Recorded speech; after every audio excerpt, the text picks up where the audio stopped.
Durianrider and Freelee are dead wrong about one thing, and that I am sure of. The idea, first of all, let me say that I agree with maybe 90%. Maybe 90% I'm completely aligned with what they say. Maybe 90%. But there's 10% that it's like they're on the other side of the world. It's like a different universe. It's like completely disagree 100%, right? And that is that the idea that the world is somehow overpopulated and we need to start depopulating the world by men having vasectomies and just people deciding not to have children. Women deciding not to have children and men having vasectomies. This is completely off, completely way off. Just for example, have a look at this picture here. Yeah? So here we see that's Bangladesh and surrounding areas, parts of India, and that has roughly 5% of the world's population is in that area there. And if you look at the blue area, that is another, which encompasses all over the various continents, another 5% of the world's population. So 5% of the world's population roughly is in the red area, and 5% of the world's population is in the blue area, right? So there's no shortage of space, and granted some of these areas are inhabitable. We look up at Siberia, you know, around the northern areas of Russia, etc. Some areas of Greenland, some of the very northern reaches of Canada. In Africa you've got the Sahara Desert, and there's some of the Amazon, which is pretty thick and dense, right? So you know, some of these areas aren't habitable, but at least half of the blue area is habitable, perfectly habitable, right? And it only holds 5% of the world's population. And I see this all the time. I've driven a lot of different countries. I've driven all the way through Europe many times, and you can be driving. Like, Europe's a heavily populated continent. Europe's a heavily populated continent, and nearly everywhere in Europe is habitable.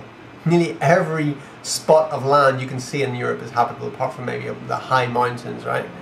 And you can drive for miles and miles and miles, and there's no population. You see like a house dotted here, a house dotted there. You can drive for another 20 miles and maybe you come to a little village here and there. It's just recently, just a few weeks ago, I drove through Spain, through France, all the way through Germany, into Czech, and Europe is sparsely populated.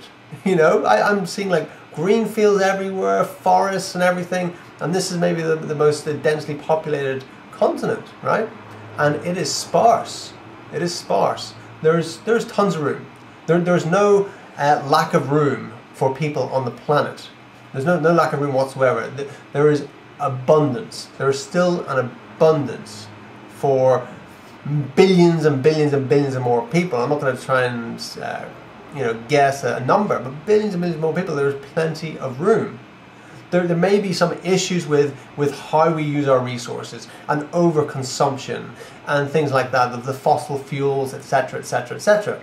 Yes, certainly, you know, we're not disposing of our plastic properly, and some of it's going into the sea and in the oceans, and you know, stuff like that is happening. Landfill sites are getting big. Stuff like that is happening, but that's not an overpopulation problem, right? That is humans, how they're dealing with their waste and how they're going about their lives, right? It's not an overpopulation problem at all. And the amazing thing is, as we progress, humans are always looking for solutions, right? You know, our brain is naturally wired to look for solutions. Definitely men's brains are wired to look for solutions. Yeah, constantly looking for solutions, right? And that's no diss on females. Females have a whole different thing going on, right? And so when one thing happens, like the whole Pacific waste dump, they said there's no way we can clean that up. All the plastic circulating out in the Pacific, there's no way we can clean it. It's impossible. It runs for miles deep, etc. And then this 19-year-old kid invents this machine that can go in and start cleaning it up, right? You know, they talk all the fossil fuels, Now free energy devices are starting to come out, electric cars, people running cars on water and things like that, right? Using magnetism, etc. so technology will find a way. We're looking for solutions, right? As a race, and any of the problems will be overcome, and they are being overcome. And quite often, it's in where we see all the waste is quite often in the countries that are low on income, low economy, right? I remember in Ireland before Ireland joined the Euro. You drive down the street to be litter everywhere, rubbish everywhere. People used to just throw stuff out the window. People didn't care. And suddenly money got pumped into the country, and the whole country changed. Now you hardly see a piece of litter out there. They've got all the recycling bins. They've got all these units that are really efficient in recycling in Ireland. Ireland's like really, really green now. Not just the fields, but in the thinking, right? And that's something I saw in the 90s. That switch that happened. Now the difference is quite incredible, right? So changes can happen in changes in people's thinking. So the change that needs to happen isn't in the we need to all have vasectomies, as Harley says here. It's just one thing I gotta talk about here, because guys, 100% of guys, the reason why they get a vasectomy, because they don't have their fucking guts.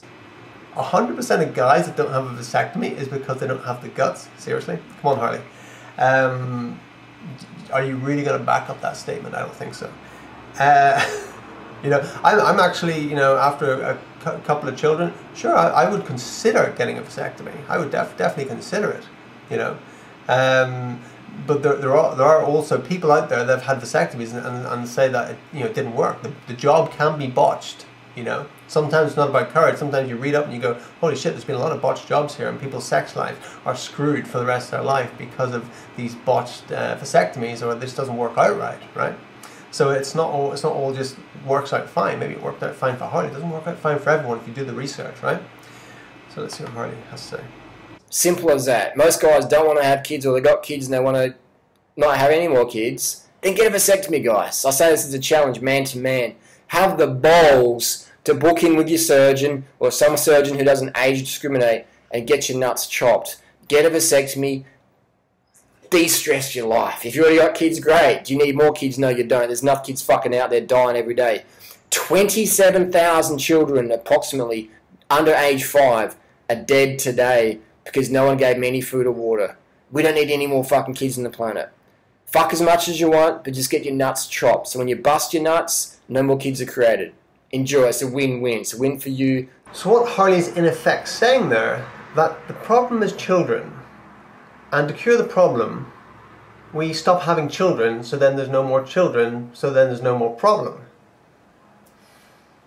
That is compartmentalized thinking, and may seem to solve the problem on the surface, but it doesn't take in the interconnectedness of all of life on Earth.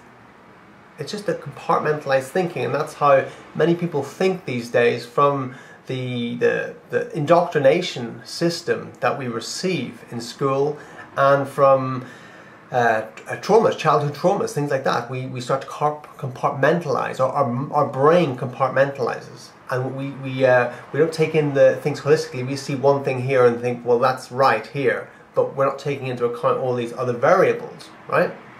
So to have holistic thinking, we have to take in all the other variables and look at things like, there's never been a time when there haven't been hungry, starving people. There's never been a time, as far as we know, in our history, that there hasn't been children starving to death. People starving to death, children dying. It's always happened, no matter what the population was.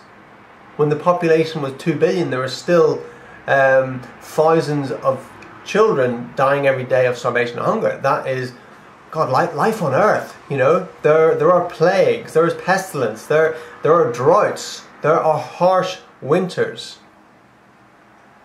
Shit happens, that's what happens. Well, I'm not saying that that's what's creating all the 27,000 children that are dying every day of hunger. Of course not, right? But it's not because of the population, is what I'm saying. So, the question needs to be asked then. Okay, so why are 27,000 children dying of hunger? on the planet every day in a 21st century when we have so much at our fingertips, so much technology, so much power? Why is that happening? Right? And one thing I'll tell you is that it's not because little Johnny became more than a twinkle in his daddy's eye in Sweden, or that Ben and Mary in New York decided to pop out 3 kids, or that Terry and Anne-Marie in Sydney decided to have a whole football team. That is not the reason why 27,000 children are under the age of 5 are dying every day of hunger. That's not the reason why. I'm not going to turn this into a conspiracy theory video, but there are dark forces at work. Dark forces that control the corrupt governments.